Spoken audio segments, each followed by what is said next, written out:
you're a professor of art in the College of Arts and Architecture. You're a professor in graphic design, communications design, and typography, and another class that I think is very interesting. Topics, special topics? The graphic design projects, yes. Graphic design projects. And I think your approach to that is particularly interesting in how it relates to the community. Can you talk a little bit about that? Yes. This semester we started a new project with the students. We asked each student to select a community within Charlotte. So they were looking at a particular group of people who live and work in Charlotte.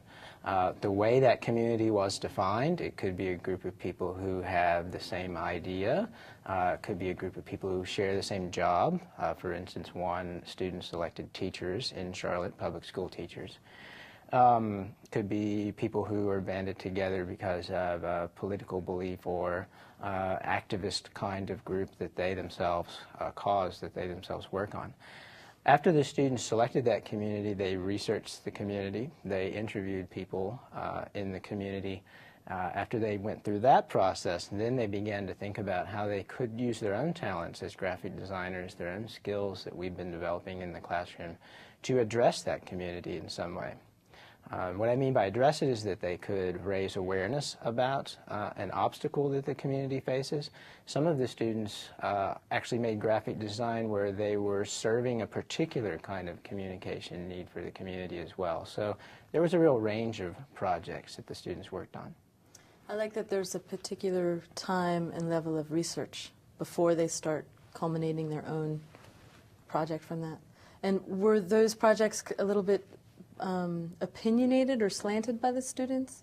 Oh, they needed to be, yes. Yeah. It's important for the students. This was, I think, something that at times was something we worked on or addressed in the class in particular. It's important for the students to think about the fact that they were persuading an audience of a point of view.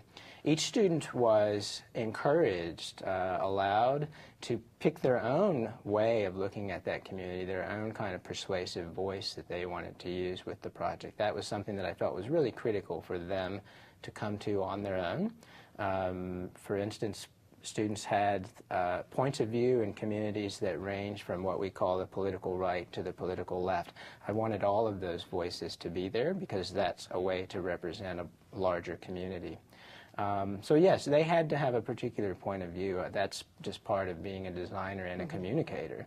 It was important to me that they were being persuasive about how they viewed the community. And also they needed to be persuasive about how the community wanted to put its own vision or message out there. You have some pieces of art, a body of art that are called action figures. And what I notice about these figures in particular is that they take an active form, they look as though they're moving, and they have a gesture to them. But there's also this very bold graphic quality that you use in them. So it's kind of a combination of that courageousness of the graphic artist being so bold and vibrant and very eye-catching with a lot of the gestural thought and intricacies of fine art. And your work seems to really straddle two areas of life in that way. Would you like to talk about that a little bit? Oh, sure. I think it's something that I think about really frequently. And sometimes I'm even maybe frustrated. Am I a graphic designer or am I a fine artist? Yeah. Right. Which one am I? I don't know that I really have to choose. But I began working as a graphic designer coming out of undergraduate. I was really excited about actually the web. This was in the late 1990s, and I was able to work on the internet. But I had also been drawing since I was very young. My mother retired as an elementary school art teacher, and so I'd always been working on drawing from maybe a more art perspective. After a while working in graphic design, I realized that I wanted to go to graduate school. I wanted to teach. I wanted to work with young people. And I also like the culture of a university where you can experiment and work on new ideas. And so as I came back into the academic world, I think that's where I began to take that maybe early life inspiration as someone who draws and blend that with the skills and aesthetic that I developed as a professional graphic designer for, I worked for 5 years full-time as a professional graphic designer. And so I think it's a natural blending in part. I'm not really looking over top of it and trying to control how those two things blend. I think some of it comes from the media choices that I make. That some of the images that I've sent to you are things that are completely digital.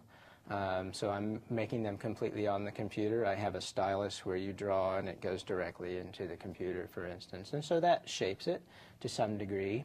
I think color is such a guiding influence in my work. It's something that I am obsessed with and that I talk with students about all the time.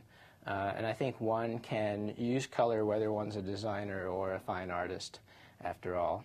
I think most people see them as figures, and I intend them as figures, so they're bodies, and they should have movement. They should seem to dance or jump or spring or push forward in some way. But it's really interesting to talk to people at an exhibition and hear them tell me what the figures are doing and who they think the figures are, because it varies, and it's almost like a Rorschach test in a way for that person viewing it.